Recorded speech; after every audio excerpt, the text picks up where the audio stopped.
The characteristic values of the Sturm Liouville's problem d2 y upon dx square plus lambda y equal to 0 and initial condition are y0 equal to 0 and y pi minus y prime pi equal to 0 are.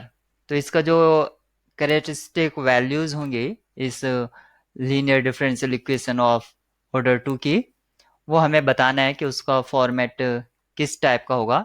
Lambda equal to alpha n square type का होगा, where alpha equal to cot pi alpha का solution, और या lambda equal to alpha n square होगा, इस equation का solution होगा जहां पर एल्फा एन या 0 1 होगा या नेगेटिव रियल नंबर्स होंगे।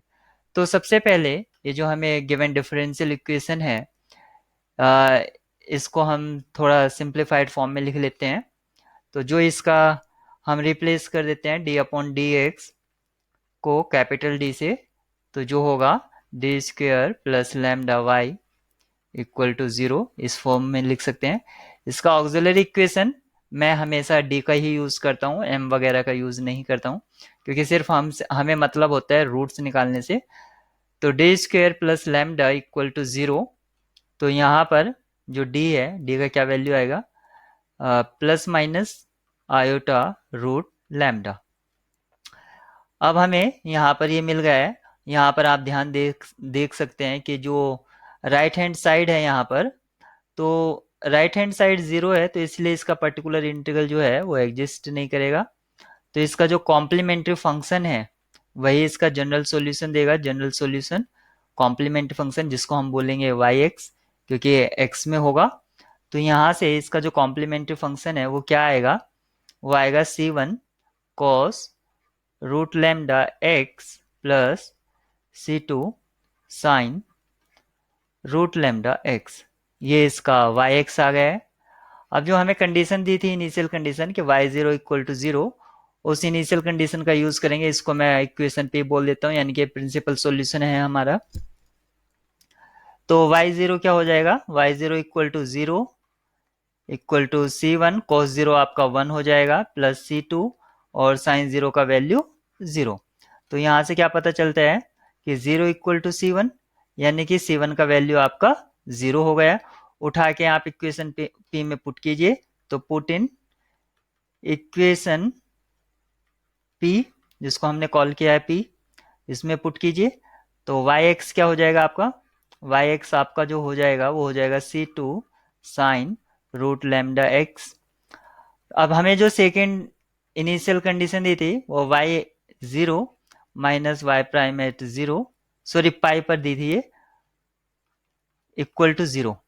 तो यहाँ से हम y प्राइम निकालेंगे, तो y prime X equal to क्या हो जाएगा, c2 root lambda cos root lambda X, ये हो जाएगा। अब इन दोनों से हम इस इनिशियल कंडीशन का यूज करेंगे जो कंडीशन हमें गिवन है। तो जहां जहां x आया है पुट करेंगे पाई, तो ये हो जाएगा c2 sine root lambda pi minus c2 root lambda cos root lambda pi equal to 0। तो यहाँ पर इसमें भी c2 है, इसमें भी c2 है, तो c2 हमने आउटसाइड ले लिया। तो यहाँ पर बचेगा sine root lambda pi minus root lambda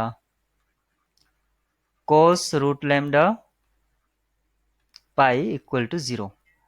अब देखिए A lambda equal to, sorry A V equal to lambda V, अगर लैम्डा इसका करेक्टरिस्टिक रूट है या वैल्यू है, तो जो वी एग्जिस्ट करता है वो नॉन जीरो होता है, तभी हम उसको आइगन वेक्टर कहते हैं।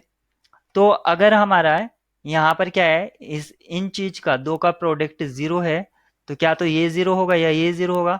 अगर हमारा C2 जीरो हो गया, if C2 equal to 0, then आपका जो yx था वो क्या हो जाएगा, जीरो हो जाएगा, क्योंकि C1 ऑलरेडी आपका जीरो आ गया है, जो कि हो नहीं सकता, करेक्टरिस्टिक रूट है वो।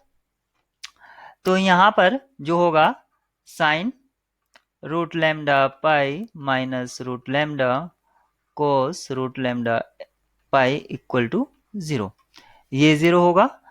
अगर ये 0 होगा तो यहाँ पर देखिए इसका भी आर्ग्यूमेंट सेम है, इसका भी, तो कोस से डिवाइड करा दीजिए, तो यहाँ पर मिलेगा 10 रूट लैम्डा पाई माइनस या राइट में ले आइए इसको रूट लैम्डा।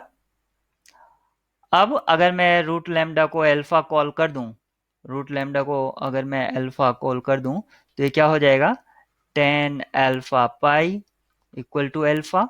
तो जो कि ऑप्शन में आपके गिवन था, यहाँ पर आप देख सकते हैं alpha equal to 10 pi alpha, और यहाँ पर alpha equal to cot pi alpha इस टाइप का तो आ नहीं रहा है, तो ऑप्शन ए तो यहीं पर डिस्कार्ड हो जाता है, सी और डी भी डिस्कार्ड हो जाते हैं। बस हमें ये देखना है कि lambda equal to alpha n square, ये यहाँ पर क्या मीनिंग है, alpha n n equal to 1 2 3।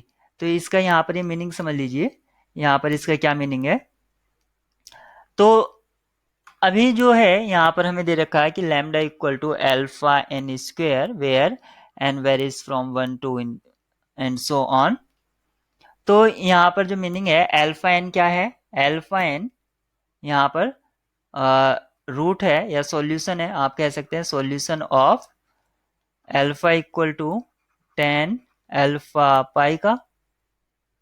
तो यहाँ पर क्योंकि जो 10 है, 10 का अगर आप ग्राफ देखेंगे तो 10 का ग्राफ आपका कुछ इस तरह से जाता है यहाँ से, और फिर ये अपनी वैल्यूज रिपीट करते हैं, फिर ये कुछ इस तरह से जाएगा, कुछ इस तरह से जाएगा।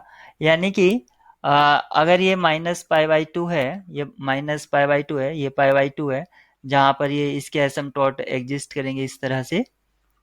तो आप देख सकते हैं तो 10 जो है आफ्टर पाई अपनी वैल्यूज रिपीट करता है, तो इसलिए इसने अल्फा एन यूज करा है, और यहाँ पर आप देख सकते हैं अल्फा इधर है और अल्फा इधर है, तो ये एक इम्प्लिसिट फंक्शन है, इम्प्लिसिट फंक्शन।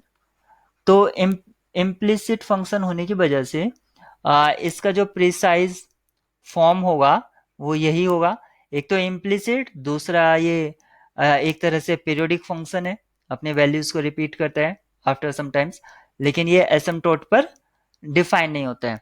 तो इसको अगर प्रिसाइज फॉर्म में लिखना है तो आपको ऐसे ही लिखना ठीक रहेगा। तो lambda equal to alpha n square where alpha n solution of this equation.